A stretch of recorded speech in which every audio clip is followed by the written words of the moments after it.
When you're ready to do something, just do it. Just start. You're not going to be good at it, but you might as well just start.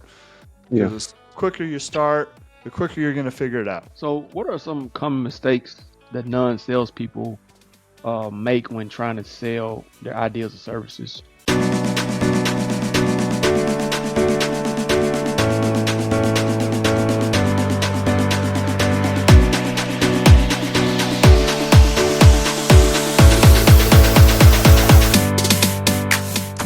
Hey, welcome everybody to the latest episode of Heighten Your with Sean Green. Today we got Mr. Luke Jorgenson. He brings a decade of high-impact door-to-door sales experience and a deep understanding of what it really means to communicate value. From leading high-performance teams and modern sales strategies, he's here to share actionable insights that can level up your communication and sales game. Again, welcome to the show, and just thankful you want to be a part of the Heighten Your family, and just again, welcome. Hey, thanks for having me, Sean. Happy to be here, man. So it's exciting. Yes, sir. Yes, sir. Anytime we can talk about sales, I'm all about it, you know? Yeah, get you fired up, ready to go. You're put you in the game, right? Yeah, if we talk about sales or sports, I'm good to go. Anything else, I'm pretty much not very good at it. All right. Just stick to your strengths, right? Yeah. Okay. So that's good, man. Like but you know what you're passionate about, you know what you love, you know what gives you that fire and that drive, and you got that passion behind it. So that makes sense, you know. Yeah, we love sales. I love talking about it. I love teaching it. So yeah, it's shocking, but it's become a passion of mine. It's in my blood now. So I don't know if I can ever get it out now. I got you. So it's kind of like a magical obsession in a sense, right? Yeah, you kind of you kind of get a little bit addicted to it. You know, they say there's a quote unquote seller's high. You know, when you not into drugs or anything like that. So I guess this is the closest I can get to feeling that. You know, so but yeah, I got you. So you get that like that euphoric feeling, that tingling feeling. Yeah, I got you. Yep. Yeah. You feel like you're Mario. You got the star power, rocking after a sell, you're feeling good. Life is good. Of course, the opposite's true when you don't sell, but you got to take the good with the bad. Okay. I got you. So just to give the audience just a little bit of your background to have a better insight into you, like what kind of brought you down this path of being a coach and getting and your passion for sales? Yeah, honestly, kind of a surprising story even to myself. So I was a teacher and a coach, high school teacher and a coach, and so I was just going about my career, and we always had, as a teacher, we always needed a little bit of a side gig, so I'd always find a summer job, and I had an opportunity to go sell, and I thought, I don't know, man, but I thought, what's the worst thing that can happen? I can go out for a summer, I'll probably make some money, and who knows what'll happen, but what's the worst that could happen? So I actually started going, and I went for 2 weeks, and then I said, this is it. Like I saw the opportunity, I felt it. Not that I was like doing anything amazing or anything like that, but I was like, that guy's making that much. Like I feel like if he's doing that, I feel like I could do it. So I get you. We ended up moving across the country. We moved over to Maryland, and we started selling, and it was a shock to the system. It was something I'm totally out of my comfort zone. But luckily, I had a couple good mentors, and I think one of the best things they did for me is I remember my first day training. I was getting taken out by this guy, and he literally knocked like 2 or 3 doors, did his little pitch. We didn't sell or anything. He just they were no's. And then he told me, he's like, all right, just keep going. And I'm like, wait, what? Where are you going? Yeah. So he took off to his own little area, and he let me at it. And I think that was the best thing that they could have done for me, is just literally like ripped off the Band-Aid, got me out there. And of course, later, there's a lot of mentorship and coaching as we go. But I think that's a good lesson as far as just like when you're ready to do something, just do it. Just start. You're not going to be good at it, but you might as well just start. Because the quicker you start, the quicker you're going to figure it out. I got you. Who were some of those like original mentors? Do you remember any of those? Any stories about them? Yeah, I had a team. So in the industry, you join a team. And I didn't know it at the time, but it was a top team in the company. So we were selling solar energy, and it was a top team in the country at the time, and I didn't really know. So I had multiple people that helped me in that, my leadership. His name was Mark, and he just had a way. He wasn't actually the best salesman, but he was really good at getting other salespeople to help other people in their strengths. And so I had multiple mentors to help and to learn. And a lot of these guys were younger than me. A lot of these guys were just college kids that were, had sold a little bit in the summer, and now they'd switched to this full time, because what we were doing was like a full time year round program. But so they had done a little bit, but I was literally like looking at these kids like, hey, I don't care how old you are. You know more than I do. So I'm just going to just tell me what to do, tell me what to say. And quickly, I was smart enough. Somehow I was smart enough to figure out which guys were the best guys. And I listened to them. Yeah, I listened to them. I didn't listen to anyone else. I just listened to those guys. And I think anyone in sales or anything in business can look at that model of like, hey, the top people, you want to be doing what they're doing, not all the other naysayers or all the other theories or whatever they want to call it. But you want to kind of hold on to those people that really, really are doing what you want to do, the top people, and just follow them. Basically, you just watch what they're doing, listen to what they're doing, and you just kind of rinse and repeat in a sense. Yeah, exactly. And I became kind of the annoying, because later here I am on the other side. I'm being the mentor, I'm being the coach, I'm being the trainer, right? And there's always that guy that's like, oh my gosh, this guy is so annoying. He asks a million questions, but I was that guy. Like, I just wanted to learn. I needed to figure it out, and that process sped up my process. Their process that they'd gone through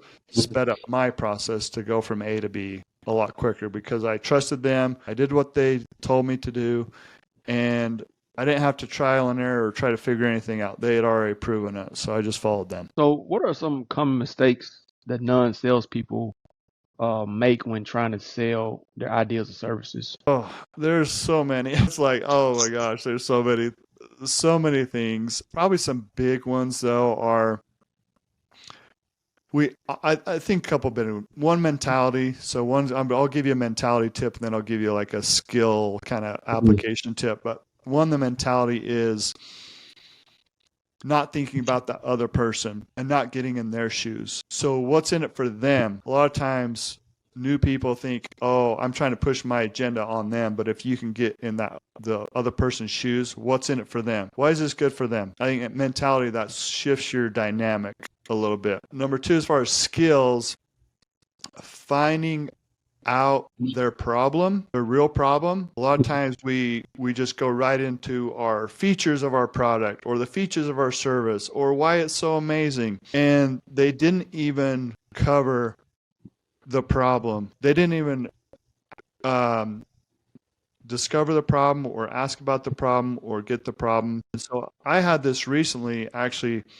I was looking at a program I wanted to join, and they just started in literally with the program features, the program, what it did. And it wasn't till the end that I said, hey, this actually doesn't fit. Yeah. And they spent all their time talking about something. And I said, hey, this actually doesn't fit because my problem is X. And then they went, oh, well, we actually can do that. Yeah. And I said, okay, well, tell me about that then. And so they spent all their time, right? Instead of starting where they should have started with the problem. My problem, not their problem. They should have started with the problem. You always want to start with the problem, right? So what is the problem? What's happening? You can ask them questions. Hey, this is the problem what I've seen. Have you seen that, right? Or, hey, this is what other people are seeing as some of their issues that they have with this service, right? Or whatever it is. Yeah. And they say, well, yeah, we kind of deal with that, but our main issue is ... Now I know what their main is. Okay, anything else about that that's really that's bothering you or holding you back? And then you can really dive into that. Now I know the problem. Now I can talk about the solution, because now all of a sudden the solution is connected directly to their problem. I might just been talking about a general solution.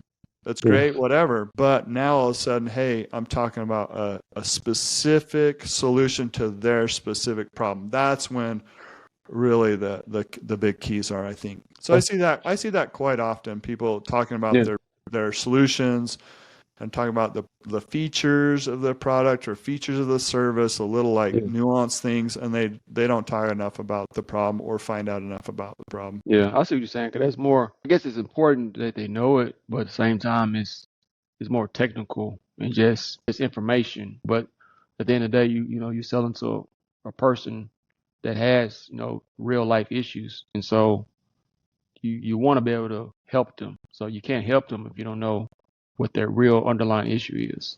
And Yep. usually a person that it's not a friend or family or something, they're not gonna just be they're not gonna be more, I guess, vocal about something that's personal. You're gonna have to try to pull it out of them, you know. So Oh yeah, yeah. People mm, don't want to admit they have a problem, right? Or mm, or people or companies, right? So yeah, sometimes it's a little bit of a dance to kind of bring that out and find out a little bit more.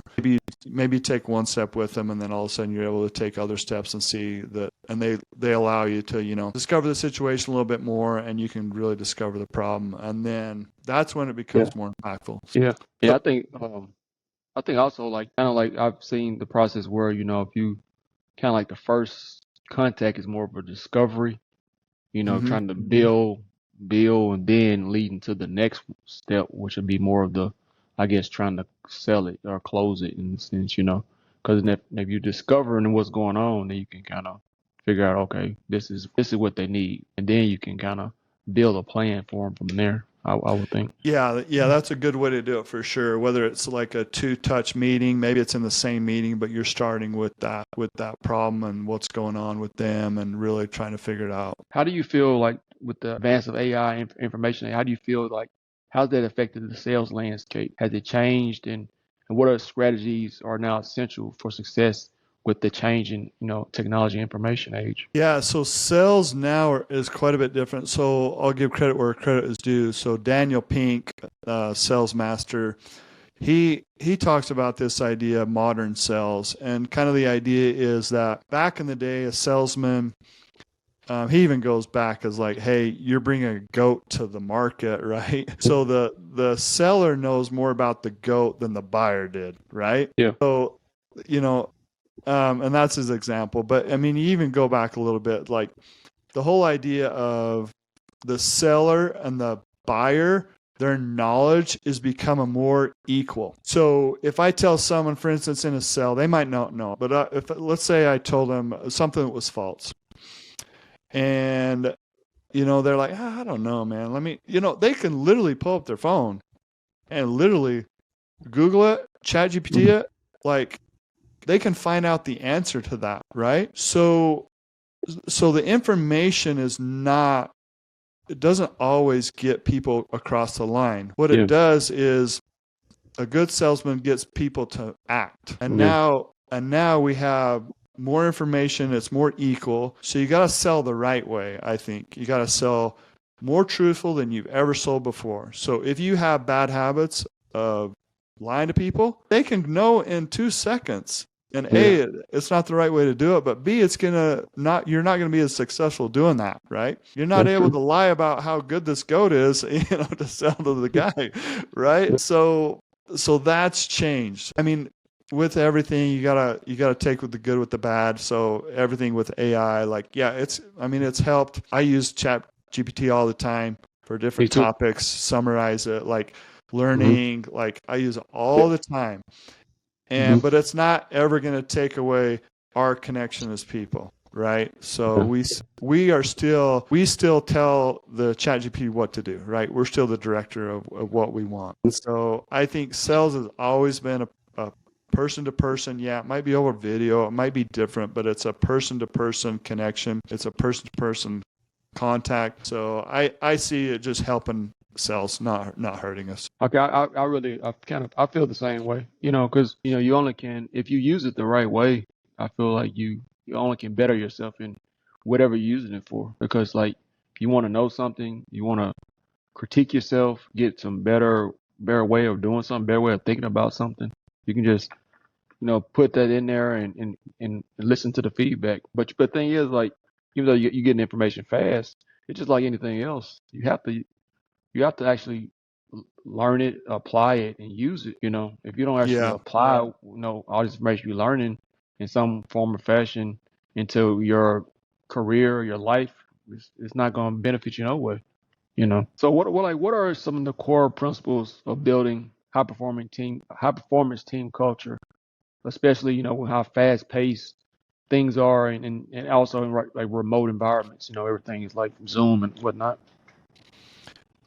Yeah, so the methods might be slightly different, right? The technology might be slightly different as far as, we might be selling over Zoom as opposed to at a kitchen table, for instance, or a Mhm. boardroom, whatever the case may Yeah. be. But a lot of those sales, a lot of the core sales things still stay the same, even though the technology and the method might be, you know, Mhm. might be a little bit different, and we just got to adjust to those. But that's why I think, because I look at a lot of the stuff that's out there as far as like sales coaches, and to me it seems like a 1,000-piece puzzle. Yeah. I follow a lot of salespeople on Instagram, on social media, and it seems like a 1,000-piece puzzle that they're giving you like 20 pieces to the puzzle, and there's no like full picture. Yeah. And so I guess what really like drove me is like to do this coaching is like I'm like, look, I have all these skills. I know what to do, how to do it, and I think the thing that I do really well is we can put we can make your sell into a framework that works. And Mhm. so I teach a smooth selling framework, I call it, that makes the process of selling way more simple, way more impactful Mhm. for you and the buyer. And so I think connecting those dots for people in a framework that's easy to follow is the key, because if you can do that, then you can teach other people to do that. So if you can do it, you're going to be able to teach people in your organization, right? So you got to get your organization to be kind of on the same page. And then there's lots of things that you can do, reward based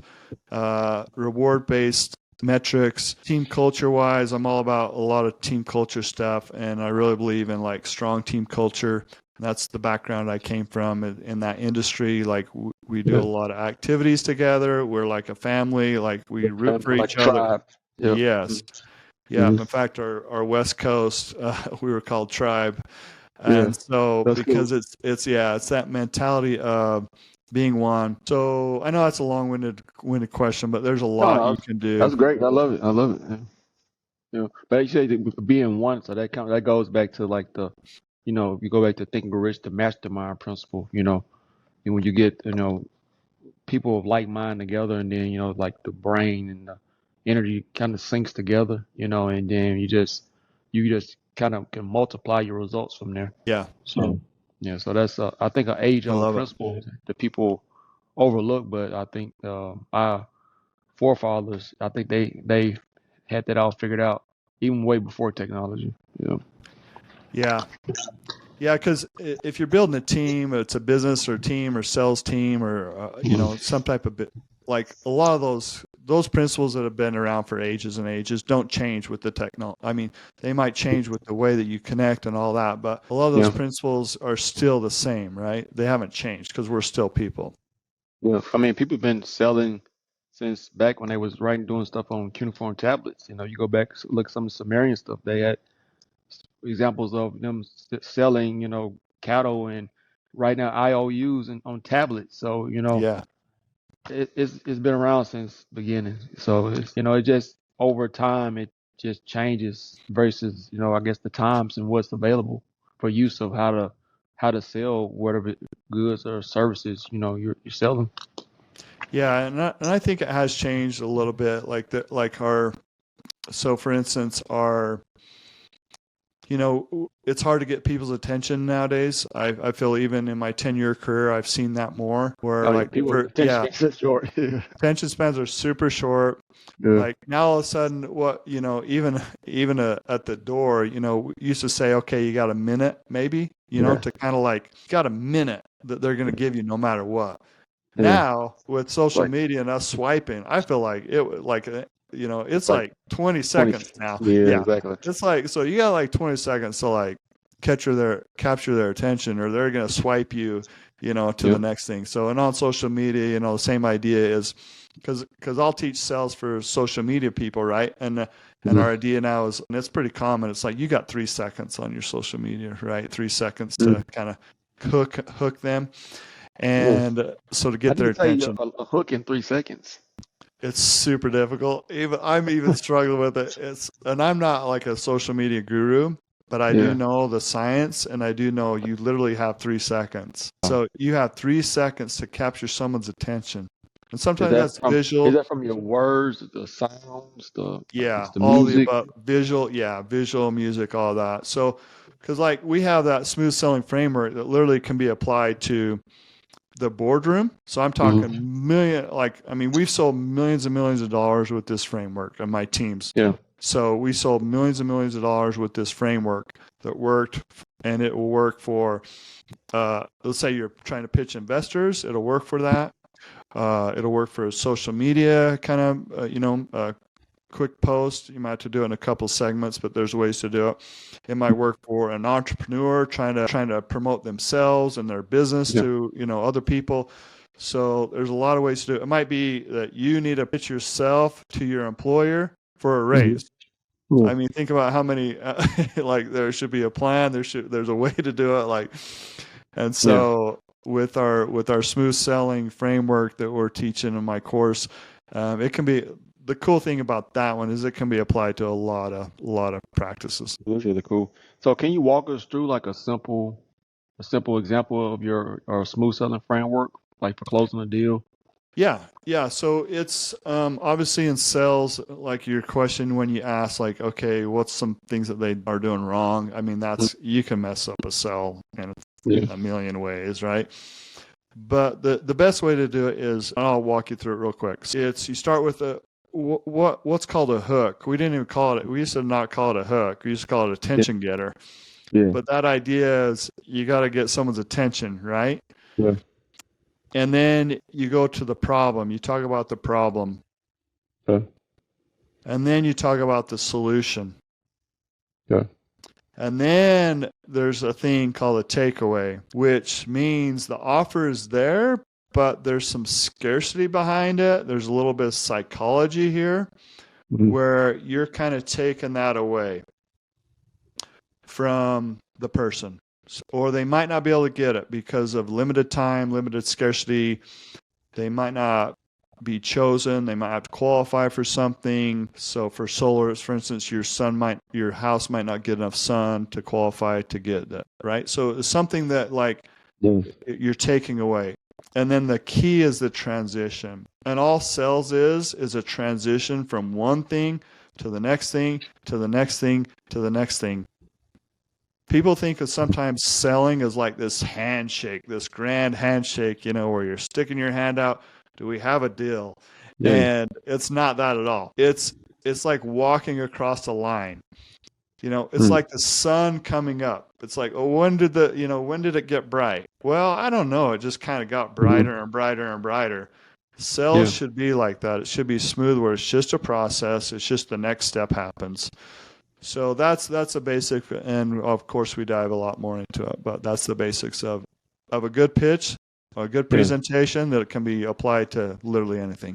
So staying like you said, smooth selling, you riding that line, but you got to stay on that line all the way through and just transition through it from point A to point B through step by step.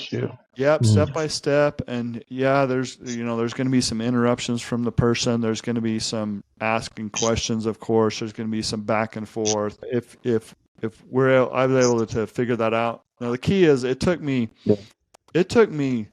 6 months to figure out that first thing. So I wasn't taught that at all. Okay. That attention getter, it literally took me 6 months to figure out that part. And then it took me another 12 months, and I heard the idea, not from myself, but from someone else. That takeaway, once I started using that, then all of a sudden it changed the game too. So the problem solution, that's been around for a long, long time, but a couple of those things, and now the hook is pretty it's pretty well known just because of social media. Like you gotta like get people's attention. It's kind of like a thing now. So that's pretty common now. But there's definitely ways to do it. There's definitely ways to do it and ways not to do it.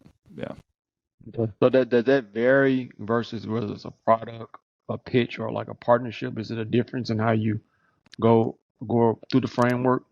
No, not really. So it'll work for any of that stuff. The question is like the hook might be different, the problem might be different, the solution might be different.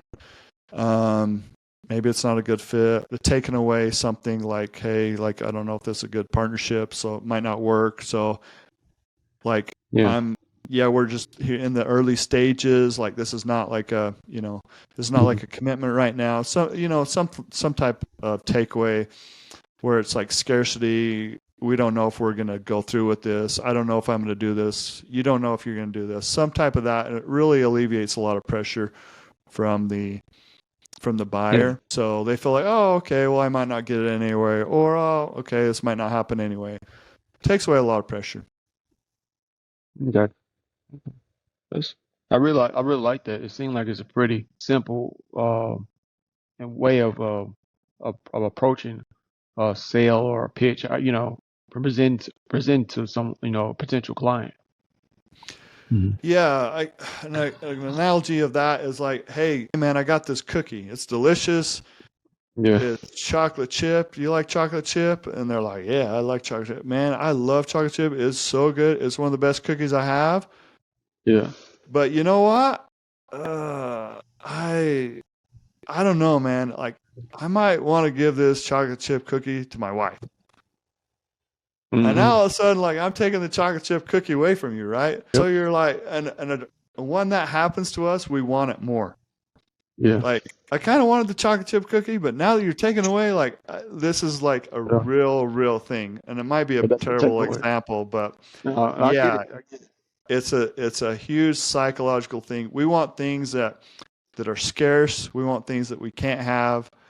We want things that other people have and we don't have. Like, there's a lot of psychology behind it. Pretty cool.